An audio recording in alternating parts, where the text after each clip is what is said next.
Well, there you have it. Prince William has been branded the coolest, I can't say the rest of that, by Taylor Swift's boyfriend. Earlier in the week, the Prince went with his children to her concert. And speaking on his podcast, the NFL star Travis Kelce, Taylor Swift's beau, said, "Dude, he was the coolest mother. I say no more. He was awesome. He was so cool. I didn't realise this because obviously we were backstage meeting him because he was there with little George and Charlotte and they were an absolute delight to meet." He went on to say, "Wasn't sure if I was supposed to bow to them, curtsy, just be an American idiot and shake their hand." Now, his comments came after Prince William, Prince George and Princess Charlotte were pictured in selfies with Taylor Swift and the NFL star. William recently has turned 42. In the meantime, Meghan Markle and Prince Harry have been accused of direct contradiction of their previous obsession with their privacy by a royal commentator in Australia. Apparently, the Duke and Duchess of Sussex may find themselves unable to visit Australia during their worldwide global privacy tour.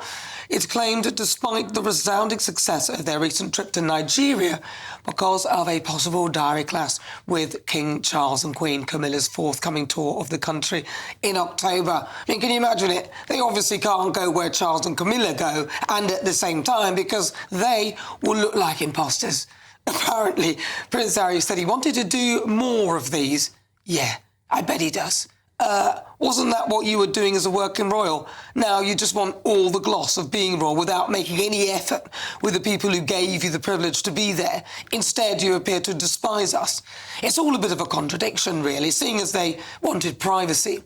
I just find it so infuriating. Why don't they do what they promised us and hide somewhere?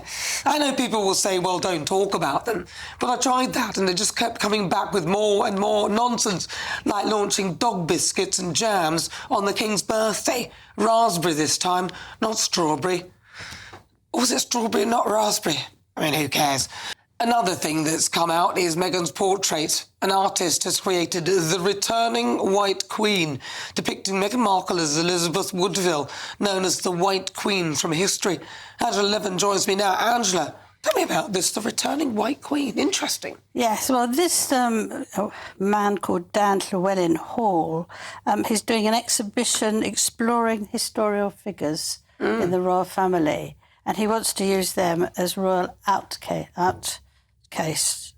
And it's the most terrible picture. She looks...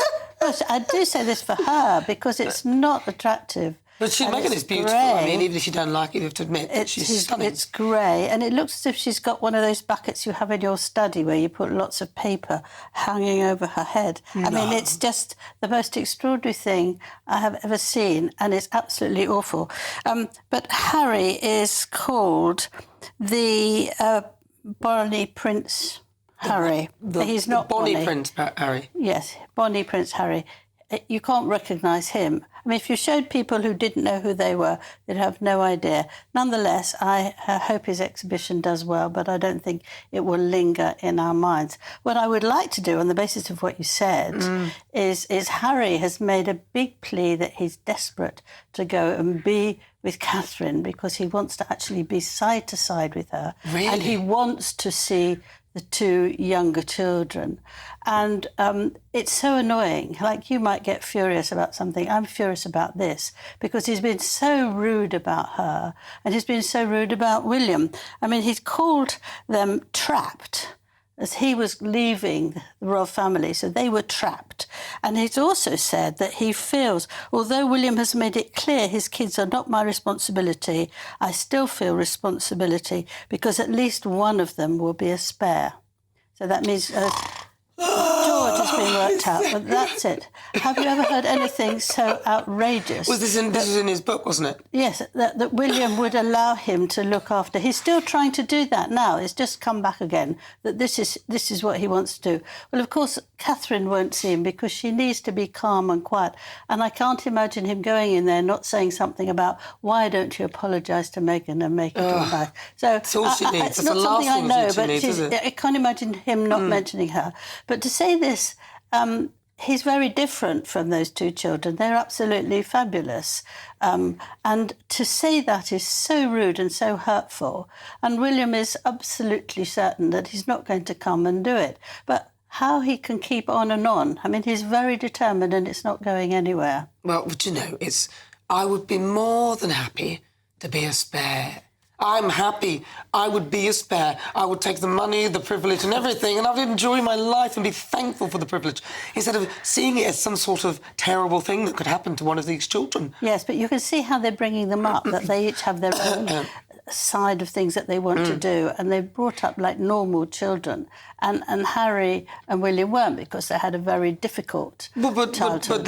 But they've had this similar upbringing. So one has turned into, Yes. quite bitter and twisted, and the other one has moved forward in. Yeah, well, they have very different personalities, so you can't do the right thing for two sometimes. But I do think it's just incredibly cruel and annoying for him to do that. Now, Taylor Swift, which is also very interesting with Meghan, they have to bring that bit in, is that Meghan asked her, she wrote to her herself, asking her to be in the podcast of Spotify. How do you know about that? Because it's been all over the papers and it's been coming up that this is what she did. And she refused to go. And it's quite interesting that she would want to stay friendly with Prince William, who she met in 2013, and they built up a great friendship together because he liked her music so much, and she's not going to ditch him for Meghan. So that she's being left out of all these grade A sort of star things that she should royal be. star things. And she's a very clever singer as well. Oh, as, Taylor is, yeah. Yes, she's absolutely. And she wasn't going to go. She could smell that it wouldn't be a good place for her to go. And so she just didn't answer Meghan's letter, which obviously didn't please It's just Meghan. But when someone, when families are not getting on, and when someone is ill and the other one won't go and see them all, it just doesn't look good. Meghan's dad is turning 80 soon. He Yes. made a plea for her to come and say happy birthday. Yeah. If she's got any sense, she'll use that as a PR opportunity for herself, but also an opportunity for her dad to get to see her. But Well, she should also for the dad to get to Well, see that their would be the their number one, children. but, that would be very nice. So this is also why for Harry to say, I'm coming to look after your children, I'm going to help you bring them up, which is an incredibly rude thing to say, when we never see Meghan's children, we never see Harry's children, we don't see them at all. So it's a nonsense thing. It's all part of him wanting to come over here and get a house of his own here and to have round-the-clock protection. But he won't give in, just the same as he keeps taking us to court to try and actually get his protection. Well, and it it's might not going be. to work. It might be, it could be that Angela, or heaven forbid, it could even be that he's beginning to realise that he's very isolated from the family, and perhaps he does want to see them, and that would be great if he did. I think he does, but what he does is he gives the time he wants, and he demands who's in the room. He won't let Camilla in a room when he wants to speak to the king. But it's not his business to do that.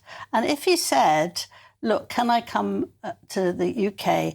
Can I be whenever you want it for me? And I will be happy to be there for a few weeks. When people are so ill as the king is, as Princess Catherine is, you leave them. They need to get well. They don't want any stress whatsoever. And they can't risk it with him. And they also can't risk him selling it off to be on television and earn some money from it. Well, there's no guarantee that he won't do that as well. No, exactly. That's why they have to keep him away. But what is worrying and touching is Princess Anne, who is still in the hospital. Her husband went to see her yesterday and today. And Zara went to see her, looking very anxious. And I think it's quite a serious thing because she can't remember anything about what happened.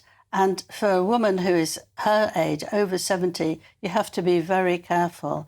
And it does take a long time to recover. And here we are, we've got holes all over our wonderful royal family and not really the people to fill them up, which is very, very difficult. It's such a shame. But we wish very much for Anne because she's thought to be the hardest worker. She doesn't complain and she wants to do as much as she can for the king. She's done so much and it's very sad that she's not very well. It is such a shame that Harry and Meghan haven't turned out to be, well, interested in being part of the royal family, but have only turned out to be interested in taking all the things that you get that are good from being royal, but not doing the groundwork and the hard work to get those things and using the platform in the manner they have, because they would have been perfect They to would have fill been in the wonderful. gap. They just needed it. But Meghan said she wanted to be paid on an engagement. She thought it was shocking that engagements didn't pay her. And also she felt it was a waste of time shaking hands with people in the street. She's actually said that, who'd come to stand there and shout and scream, hello, you know. Well, that's what they're doing now, isn't it? And now, yes, so they're now turning round and doing it, but they only want it what they say, when they say, and how they say, and you can't really do that. Well, not if you're a royal and a working royal. No. And it's a bit unfair to then take that and do it yourself and take advantage of it. I think it's completely out of order. Angela Levin, thank you very much. Thank you. Always a pleasure. That is royal biographer Angela Levin. She wrote Prince Harry's biography, don't you know?